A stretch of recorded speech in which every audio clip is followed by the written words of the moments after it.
আপনারা অনুষ্ঠান বাড়ি বা বিয়ে বাড়িতে যে মটন কষাটা খেয়ে থাকেন সেটা কিভাবে বানাতে হয় সেটাই আজকে এই ভিডিওতে আপনাদের করে দেখাবো। কিভাবে করলে আর কি মশলা দিলে টেস্ট একদম বিয়ে বাড়ির মতন আসবে সেটা জানতে পারবেন এই ভিডিওতে। বাই দ্য ওয়ে, আমি বৈশাখী, আপনারা দেখছেন ইজি কিচেন। আজকে আমাদের রেসিপি বিয়ে বাড়ির স্টাইল মটন কষা। অনুষ্ঠান বাড়ির মতো মটন কষা বানানোর জন্য আমি এখানে নিয়ে নিয়েছি মটনটা অল্প হলুদ গুঁড়ো, নুন আর সর্ষের তেল দিয়ে ম্যারিনেট করে রেখে দেবো 15 থেকে 20 মিনিটের জন্য।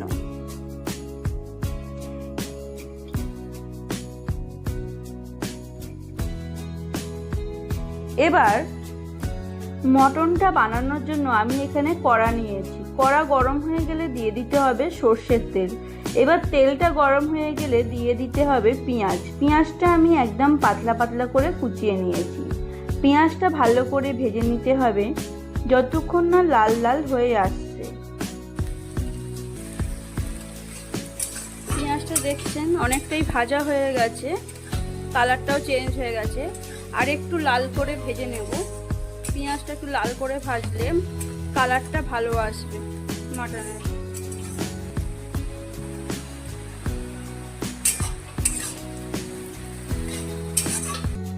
দশ থেকে 15 মিনিট পর দেখুন পেঁয়াজটা ভালো মতন ভাজা হয়ে গেছে। এবার এই সময় দিয়ে দিতে হবে রঙের জন্য কাশ্মীরি লঙ্কার গুঁড়ো। কাশ্মীরি লঙ্কার গুঁড়ো পেঁয়াজের সাথে ভালো করে মিশিয়ে নিয়ে এইবার দিয়ে দিতে হবে কেটে রাখা টমেটোগুলো।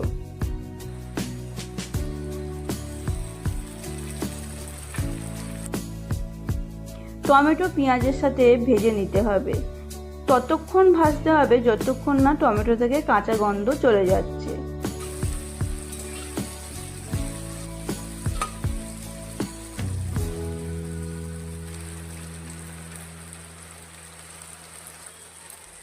পেঁয়াজ আর টমেটো আমার ভাজা হয়ে গেছে।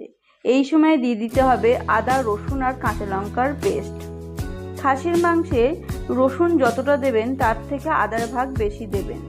আদা আর রসুনের পরিমাণটা ঠিক রাখবেন। এবার গ্যাসের ফ্লেমটা মিডিয়ামে রেখে ভালো করে কষিয়ে নিতে হবে।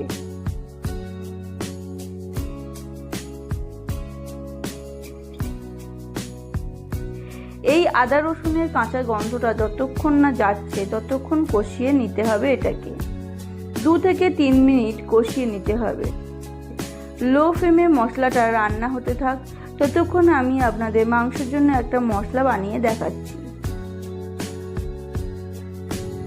এর জন্য গ্যাসে একটা এরকম চাটু বসিয়ে নিয়েছি। এবার এখানে দিয়ে দেব একটা তেজপাতা, একটা শুকনো লঙ্কা, যেটা 2 থেকে 3 সেকেন্ড একটু ভেজে নিয়ে এবার দিয়ে দেবো 1 টুকরো দারচিনি আর 4টে ছোট এলাচ। এবার দেবো 1 টুকরো জায়ফল আর জয়িত্রী আর লবঙ্গ একসাথে ভেজে নিয়ে দিয়ে দিতে হবে গোটা জিরে। এবার সব মশলাগুলো 2 থেকে 3 সেকেন্ড ভেজে নিয়ে গ্যাসের ফ্লেমটা বন্ধ করে দিতে হবে। ঠান্ডা হয়ে গেলে একটা মিহি পেস্ট করে নিতে হবে। এখানে মশলাটা অনেকটাই কষা হয়ে গেছে,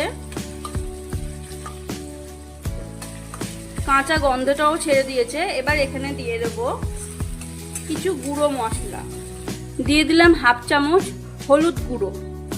আমি হলুদ গুঁড়ো মাংস ম্যারিনেট করার সময় মাখিয়ে রেখেছিলাম বলে এখানে অল্প করে দিলাম। এবার দিলাম 1 চামচ ধনে গুঁড়ো। এখানে আমি দিয়ে দিলাম 1 চামচ জিরে গুঁড়ো। আর দিয়ে দেবো 1 চামচ লঙ্কার গুঁড়ো। আর দেবো সামান্য নুন। আমি নুন ম্যারিনেট করার সময় দিয়েছি বলে এখানে অল্প করে আমি নুন ব্যবহার করলাম, যদি লাগে পরে আবার নুন দেব। এবার মশলাটা আমি কষিয়ে নেবো ভালো করে। এবার এখানে দিয়ে দেবো ফ্যাটানো টক দই। টক দইটা দিয়ে সঙ্গে সঙ্গে মশলার সাথে মিশিয়ে নিতে হবে। টক দইটা আমি মশলার সাথে ভালো করে মিশিয়ে নিয়েছি। এবার তেল ছাড়া পর্যন্ত কষিয়ে নেব। টক দই দিয়েছি টেস্ট ব্যালেন্স করার জন্য, দিয়ে দেবো অল্প চিনি। এবার এখানে দিয়ে দেবো অল্প গোলমরিচ গুঁড়ো। গোলমরিচ গুঁড়োটা দিয়ে দিলাম, দিয়ে ভালো করে মশলার সাথে মিশিয়ে নেব। মশলাটা দিয়ে তেল ছেড়ে দিয়েছে, দেখতেই পাচ্ছেন। মশলাটা আমাদের ভালো করে কষানো হয়ে গেছে। এবার দিয়ে দেবো ম্যারিনেট করা মাটনটা। এবারে মশলাটার সাথে মাটনটা ভালো করে কষিয়ে নিতে হবে।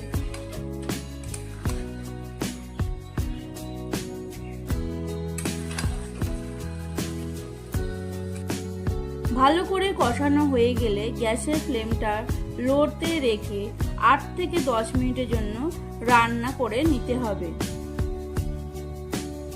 তার মধ্যেই দেখবেন মটনটা দিয়ে জল ছাড়বে। দেখবেন এইভাবে মটনটা একবার বানিয়ে দেখবেন, মটনের টেস্টটা দারুণ আসে। আর এটা বানানো খুব সহজ। চাপা দিয়ে দেবো। এবার ঢাকনা খুলে মাঝে মাঝে মটনটা মিশিয়ে নেবেন যাতে নিচে লেগে না যায়। দেখতেই পাচ্ছেন মটনটা থেকে ভালোভাবেই জল ছেড়ে দিয়েছে। এখানে দিয়ে দেবো আমি যে মশলাটা বানিয়েছিলাম, সেই মশলাটা অল্প একটু গুঁড়ো মশলা দিয়ে দেবো। গুঁড়ো মশলাটা ভালো করে মিশিয়ে নেব মাংসের সাথে।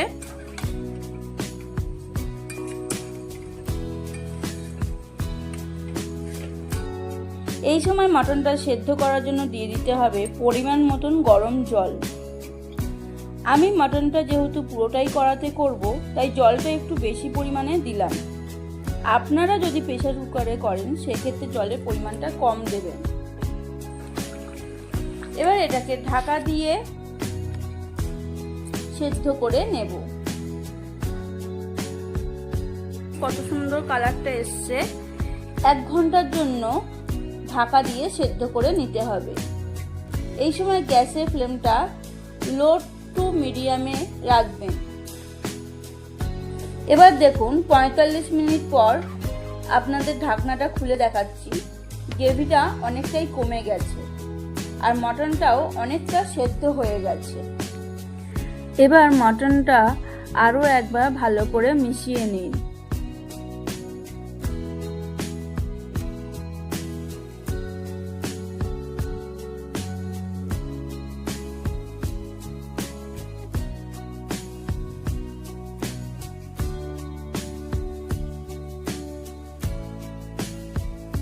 ভালো করে মেশানো হয়ে গেলে ফ্লেমটা লো করে ঢাকনা দিয়ে আবারও সেদ্ধ করে নিন।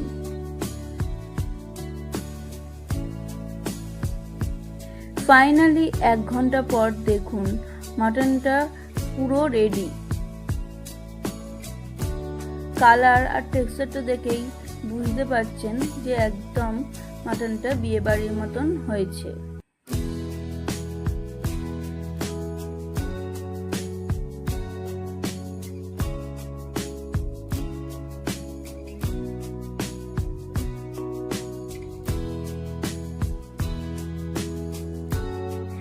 ফাইনালি মটনটা শেষ করব বাকি গুঁড়ো মশলাটা দিয়ে, আর দিয়ে দেবো অল্প ঘি। এবার ভালো করে মিশিয়ে নিলেই রেডি হয়ে যাবে আমাদের বিয়েবাড়ি স্টাইল মটন কষা। আশা করি বিয়েবাড়ির মতন মটন কষা রেসিপিটা আপনাদের ভালো লেগেছে। ভালো লাগলে কমেন্ট করে জানাতে ভুলবেন না। বাই দ্য ওয়ে, আমি বৈশাখী। এতক্ষণ আপনারা দেখছিলেন ইজি কিচেন। এরকম আরও রেসিপি পেতে চ্যানেলটা সাবস্ক্রাইব করে দেবেন।